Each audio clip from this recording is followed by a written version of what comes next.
From the University of Florida's College of Journalism and Communications, you're watching Florida's 5, WUFT TV News.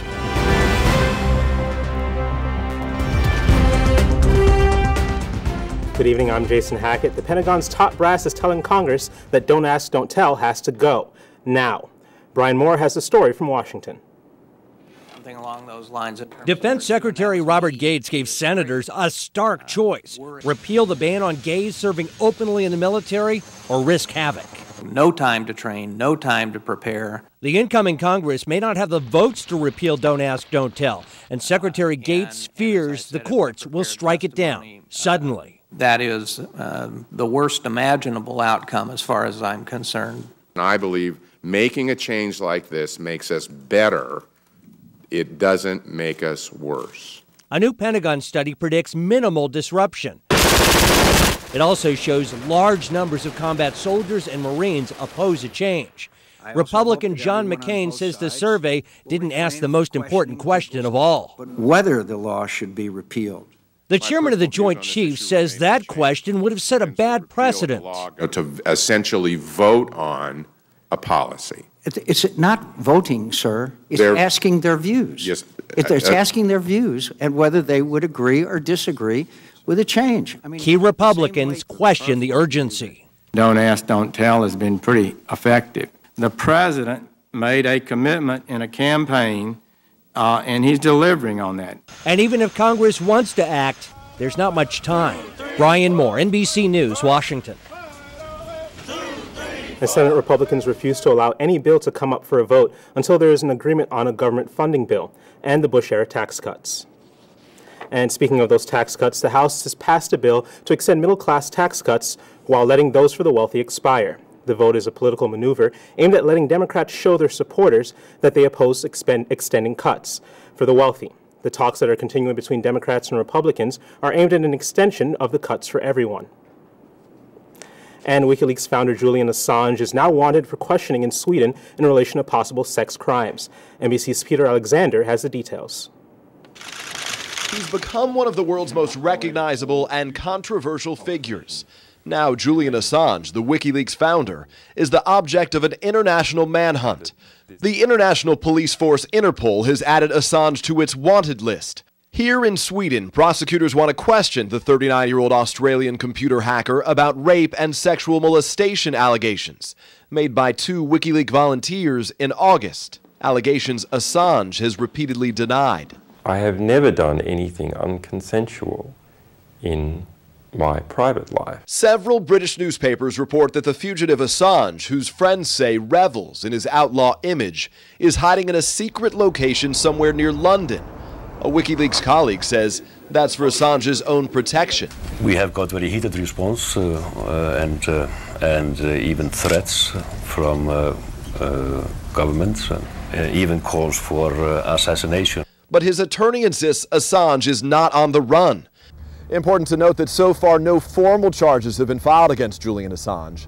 Overnight, I spoke to the attorney for those 2 women making the claims against Assange, who, by the way, is one of the most respected women's rights attorneys in this entire country.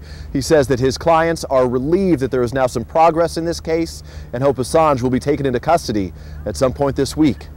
Peter Alexander, NBC News, Stockholm. Now, British authorities want more information, so Sweden will have to refile for a European warrant before Britain will consider trying to round him up. And turning to news a lot closer to home, North Florida is under a freeze warning tonight. Kate Livanec has our first look at the weather. Kate?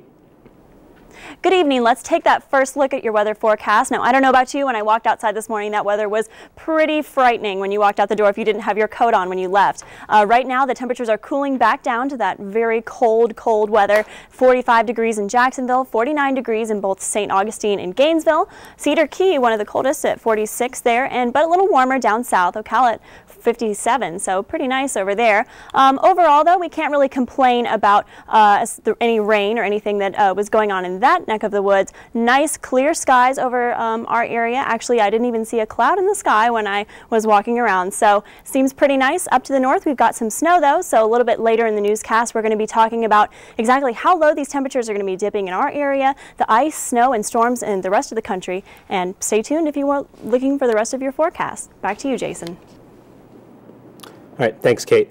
Well, because voters did not relax the 2002 class size amendment, the caps this year are still due to be enforced class by class instead of by average.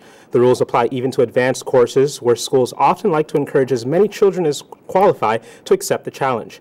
As WFT's Jessica Gable shows us, adding a few bodies to otherwise empty seats might seem to make a lot of sense. Box office and all Ticketmaster locations. Join Florida's 5 WUFT TV December 12th for Holiday Traditions, 4 p.m. at the Phillips Center for the Performing Arts.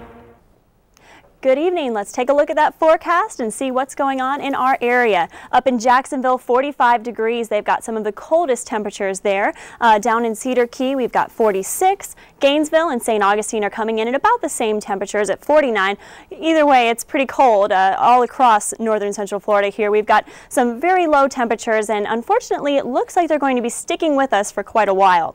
So let's take a look at our radar, though. We've got in the past 3 hours really nothing going on in our area. We've got some nice sunny skies out there. When I was walking around, there really weren't any clouds to speak of, and that's pretty much what's going on for the rest of our region entirely. We've got some nice clear skies, a high pressure system over our area that's keeping the sun out, so that's at least trying to keep that sun coming through, even if the temperatures aren't warming up maybe to what we'd like, for those of you who like the warmer weather. But across the nation, they're seeing a little bit different weather. Lots of water vapor, but mostly the precipitation we're seeing over here in the Ohio Valley. They're seeing some snow, even down as far as areas in Kentucky and Tennessee. However, one of the places with the worst weather today, probably northern Michigan. They've got some heavy snow hitting them, so the folks up there, they're probably wishing that they had the 50 or 40 degree weather we woke up to this morning. Now out east, we've got some rain over in California. Nothing too much to speak of there. A little bit of snow over in Idaho, but we're going to take a look at what's going to be going on in our area. And to start with that, we're going to take a look at Texas. Texas holds the key to our future at this point in time. And Texas has some nice warm weather. They've got 60s and 70s. There's a nice high pressure system going on over them. So they're actually going to be seeing some unseasonably warm weather this December. And as this surface map will show, this high is going to be pushing right into our area. So Friday, Saturday, going to be seeing that warm weather associated with that, but I'm not talking really high peak temperatures. Our peak temperatures are probably going to be more around 70s, so not that warm, but warmer than it would normally be. Today I think our high was only 58, so it'll at least be a more welcome change than that. The other thing that we have to look forward to is this low pressure system, which will be coming in right after the high, going to be bringing some more cold weather and also some snow as it moves across. So let's take a look at this piece by piece. Up in the north, they're going to be seeing quite a few inches of snow, some ice below there, and this cold, icy weather coming down from Canada as the jet stream dips a little bit lower. Now this is Friday into Saturday. That's going to push into the Midwest here. Going to be seeing lots of snow, and both of these areas going to be really difficult for driving or flying if you're going to be going into any of these areas. So something to think about if you're traveling at all. But the snow totals are also pretty high, although we are only measuring with a ruler as you saw there. But we've got a little bit of snow piling up even in areas down in Chicago there. So something to watch out for, something that we're not seeing as far as snow. But this cold weather, something that's going to be sticking with us as this cold air comes on in, because that line in the jet stream has dipped way south. Even areas as far down here as Louisiana are going to be seeing that cold, cold air. And Arctic chill, as that slide said, is kind of what it's going to feel like tonight, at least if you're kind of a baby about cold weather like me. 29 degrees is our low tonight. Tomorrow, outside, we're going to be seeing temperatures up to 62 in the morning, probably feeling like 40. But let's take a look at that 5-day forecast so you guys can plan the rest of your week out. We've got 58 degrees as a high on Thursday, and Friday, as you can see, through the rest of there, Saturday and Sunday warming up. Monday getting a little bit cooler again, but let's kick it over to sports and see what's going on there with Corral. Thank you, Kate. Today in sports. Thank you. Let's take that final look at the weather. Like I said, we're really not seeing anything going on as far as rain showers. Going to be seeing a pretty dry December month, I think. But let's take one more look at your 5-day forecast so you can plan that out for your weekend. Going to be seeing some cooler temperatures tomorrow, warming up into Friday and Saturday and Sunday. Not too bad, but Monday we're going to be going back into those cold temperatures again. So don't put away those sweaters just yet. Back to you, Jason. Thanks, Kate. WUFT News returns tomorrow at 6:30 right here on Florida's 5 WUFT TV. Have a good night.